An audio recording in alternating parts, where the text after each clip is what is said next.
Hi friends, அஸ்லாம் வலைக்கம். Saturday school holiday, so tiffin மட்டும் தான். சின்னவருக்கு ஹெல்த்தியாக ராகி சேமியாவும், பெரியவருக்கு எப்போதும் அன்ஹெல்தி தான். அதுதான் அவர் விரும்புகிறாரு. சிக்கன் சீஸ் பாஸ்தா தான் செஞ்சிருந்தேன். பசங்க வந்து நம்ம கண்ட்ரோலில் இருக்கிற வரைக்கும் தான் ஹெல்தி அது இது எல்லாமே. ஜயான் குட்டியுமே எப்போ பெருசாகி அண்ணன் மாதிரி எனக்கும் வேணும் அப்படின்னு கேட்க போகிறாருன்னு தெரியல. தப்பு பண்ணிட்டேன். சீஸை வந்து கிரேட் பண்ணி சேர்த்துருக்கணும். முழுசாவே சேர்த்தனால கொஞ்சம் டைம் ஆயிடுச்சு. இந்த பக்கம் ராகி சேமியாவே ரெடி ஆயிடுச்சு. அதில் நாட்டு சக்கரை கீலாம் சேர்த்து மிக்ஸ் பண்ணி ஊட்டுனா சாப்பிட்டுவாரு சின்னவர்.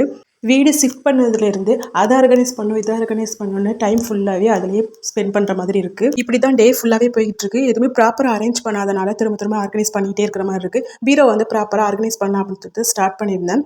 பீரோ முன்னாடி உள்ள கண்ணாடி கூட மாட்டாமல் இருந்தது. அது கூட ஏன் மாட்டலை அப்படிங்கிறது எனக்கு தெரியல. ஃபுல்லாக அப்புறம் பார்த்துக்கலாம் அப்படின்னு விட்டு தான். வேஸ்லின் யூஸ் பண்ணி பீரோ வைப் பண்ணும்போது வார்னிஷ் பண்ண மாதிரி இருக்கும். பீரோ மட்டும் இல்லை, எல்லா ஃபர்னிச்சருமே அந்த மாதிரி ட்ரை பண்ணலாம். நல்லாவே பளிச்சுன்னு ஆயிடுச்சு. பீரோ உள்ள வெளியில் எல்லாமே நல்லா வேஸ்லின் யூஸ் பண்ணி வைப் பண்ணிட்டு ட்ரெஸ்ஸஸ் எல்லாமே ஆர்கனைஸ் பண்ணியாச்சு. இந்த ஹேங்கர் ரொம்ப யூஸ்ஃபுல்லாக இருக்குது. 6-7 இயர்ஸ்க்கு முன்னாடி வாங்கினது. கரெக்டாக எங்கே வாங்கினேன்னு தெரியல. ஃப்ளிப்கார்ட்னு நினைக்கிறேன்.